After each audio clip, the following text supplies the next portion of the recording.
Well, I'm out taking a walk again. I'm really, I don't know. I don't know what the hell is going on with me. I just can't seem to function, sadly. Trying to fill out a job application, I'm thinking, what's the purpose? They're not going to hire me anyway. So, too many companies definitely do not want to start an older person in because they see a younger person as 30 or 40 years down the road. And they see me, maybe 5, because I'll probably croak. But that's how it goes. What the hell's the use? I don't know. I don't know what the hell the use is. It got to the point where I don't see any use of any of it. It's just, I feel like I'm already dead. Maybe I am. Do I actually exist? That is a good question, because I feel invisible. I literally feel invisible. I just feel like I'm not part of this world anymore. My mom's death really has taken a chunk out of my whole being. I'm not healthy anymore. Watching her suffer with vascular dementia was enough. And that took a whole chunk out of me. But then having to watch her die those 6 days, and then having to donate her body because I couldn't afford it. I couldn't watch her and work too. That was a 24-hour-a-day job. And nobody realizes this. Caregivers are not sitting on the couch eating bonbons. Every noise sends a shiver down your throat, whole being, because you think, oh my God, they're going to fall, or they're having a type of spell. She would have spells where she would get up and not actually be awake. It was the weirdest thing. It's not quite like sleepwalking. A lot scarier than sleepwalking because you wouldn't be able to revive her. At one point, I had to call the ambulance on one because I got her to her chair. I don't know how I did that, but she sat in her chair and I thought she'd passed. Literally, she hardly was breathing, wouldn't open her eyes, and just hardly had a pulse. It was pretty damn scary. It probably was an AFib attack. And each AFib attack was making it harder and harder for her brain to function. So each of those little spells was probably a little bit of her brain was being scarred. Because that's basically what vascular dementia does. It causes a scarring where the electric signals in the brain cannot talk to each other. It's not quite like Alzheimer's, because Alzheimer's, they say, has a Swiss cheese. It's like holes in the brain. This is, the brain's still there, it's just scarred. And it causes looks like little cuts in the CT scans, but it's like little scabs, I guess, scars, whatever. But each time she would have one of those AFib attacks, most likely the more brain was being affected. And nobody understands what a caregiver goes through. It is horrifying at times. Watching somebody you love, especially if you're taking care of somebody that's a relative or a loved one of any sort, like friend, loved one, especially a parent, you go through trauma with them because inside of them they still know, semi inside, they can't communicate, but they know that there's something not right. They might not understand it fully, but they know there's something not right with themselves. And they, a lot of times, will have that. They'll have the dementia mask, but they also will go through times where their eyes are filled with fear because they don't understand what's going on. Why can't they do anything like they used to? Like my mom thought she could drive. And then when you told her she couldn't drive, she would get that fear in her eyes because she was wondering, why has this been taken away from me? Why do I feel different than I used to? There is realization, especially with vascular dementia, because some of the scarring can try to heal and try to communicate with, allow the communication through, but it's just, the healing process doesn't go as fast as the damage. So it can re-damage the same area. It can cause more damage somewhere else when another place may have almost healed, but it never gets better. It just never gets better. And watching somebody with this condition is horrifying. As I said before, in 2013 when she was diagnosed with AFib, that was scary. Scary. Majorly horrifying at times. Because you never know when somebody was going to have when somebody has this, you never know when they're going to have more heart problems. It can even promote a heart attack, major stroke, just have their heart just stop, or beat so fast that it just stops because it exhausts itself. That's scary. But when she started with the vascular dementia and not being able to get her help, proper help, that was hell. Hell on earth. No other way to say it. Every day was fear. Because every day, you didn't know what that day was going to be. It was a little slower the first almost 1 year. But the second 2 years, oh my God, it just gradually just escalated, and it was hell.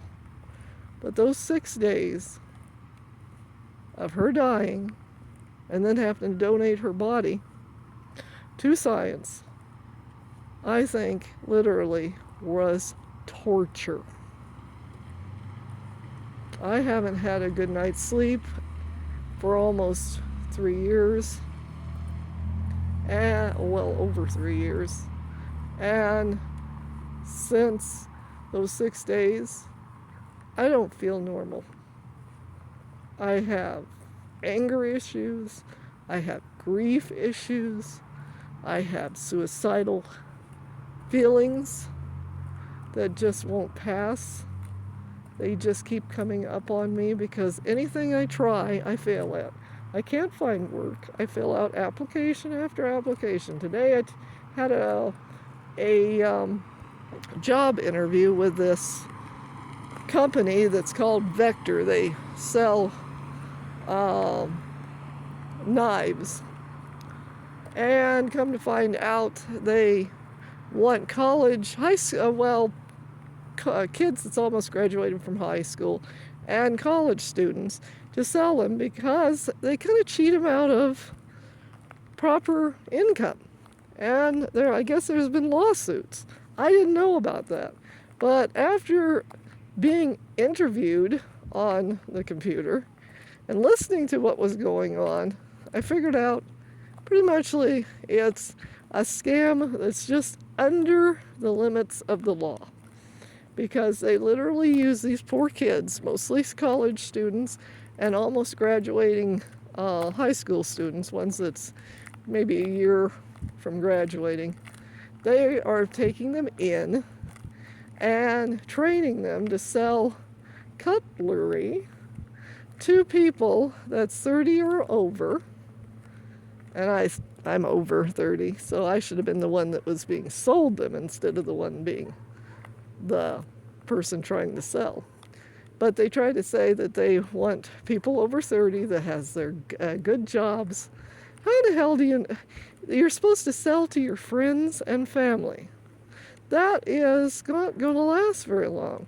Plus, it's going to hurt your relationship with your family and friends because you're pushing Cutco. I think it's Cutco, which is expensive knives.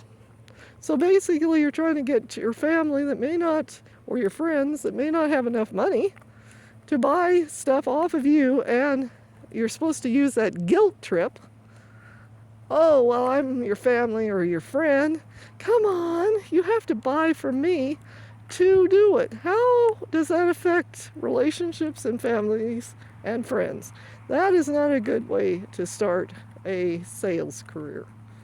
There's no other way either. They don't want you to maybe find strangers and say, hey, like hand out business cards, because they don't want their company so far out there that people start saying, what's going on with this? There's a lot of screwy stuff. Apparently, they don't pay the full amount on many of the people that have sold or do their demonstrations, because you're supposed to get $25 for a demonstration, but a lot of people are not even getting that. Some people are getting shortcutted on their commissions. So yeah, I would not recommend them. Everybody says the knives are cool, but very expensive, and the people that sells them to you on to family and friends basically don't get as much as what they say. There's been lawsuits. So yeah, that was another complete and utter waste of time today for an hour, and I think it was an hour and a half. Was it an hour and a half? I don't know. Well, around that time. And then I went online and found a lot of YouTube videos about Vector and Cutco. Cutco? Yeah, Cutco. Well, it's a knife company. It's easy to look up. So a lot of their questionable practices. And they do have questionable practices. So basically, and I was given that from Klamath Works, which is supposed to help people in the Klamath Basin get jobs, whether they're having to come back to the workforce like I am, with kind of being lost and confused because I've been out of it for a while, except for freelance stuff. So they're supposed to help that, and they're supposed to help people with disabilities, which I do have. I've got PTSD big time, but I also have a foot condition called tarsal coalition, which is where you got a fusion somewhere in the foot and ankle area, where the foot back of where I don't have the flexibility to lift. I get off balance and I could hurt somebody. Who cares about me? I could fall and hit my head and be dead tomorrow. I don't care. But I could hurt somebody, and then there would be a lawsuit against me, and I can't afford it. So I have to list that, and nobody's going to hire somebody with a disability, because you're supposed to be healthy and young to get at work. They're not going to hire you. So yeah, I've just got to the point, if I don't actually start a business on my own where I can actually run it myself, I'm not going to get work. And that sucks. So I don't have money enough to get a whole bunch of stuff together and get it licensed and all of that. It's just stupid. How in the hell does people get work? I guess basically they don't care if their disability hurts someone. I do. I don't care if it hurts me. I would like to be dead. So if I fell from a ladder and hit my head, too bad. But I'm not going to fall on somebody, because one, I don't want to hurt somebody, and I can't afford a lawsuit. So yeah, I'm just being an adult, which I think most of these employers, not so much of an adult, because they want millenniums. They do not want anybody above a certain age. And they sure in hell don't want somebody with a disability. That is a fact. That is a fact. You don't get a chance to even interview if you put a disability on your application. But legally you have to, because if it's something that could endanger somebody, like me having to lift a 50-pound box up a ladder, I can't do that because I get off balance. Because anything that gets me swaying one way or another, especially on my left side, I'm going to lose it. I'm going to fall. I would hope I would die, but I don't want to hurt somebody else. So yeah, it's a joy to live in this hellhole we call the Klamath Basin. Yay. Where nobody can get hired unless they are a millennium. Or know somebody that can get them in the company, wink wink, maybe pay for them to get the job. I don't know. But I sure in hell know nobody's advocating for me. Even Klamath Works gave me a job scam, which they're supposed to help people that are having trouble getting a job, but they think scams are cool because you won't know when your paycheck comes back $10 when it should have been $500. You are not smart enough to know that. Just live with it. You put in enough work, $10.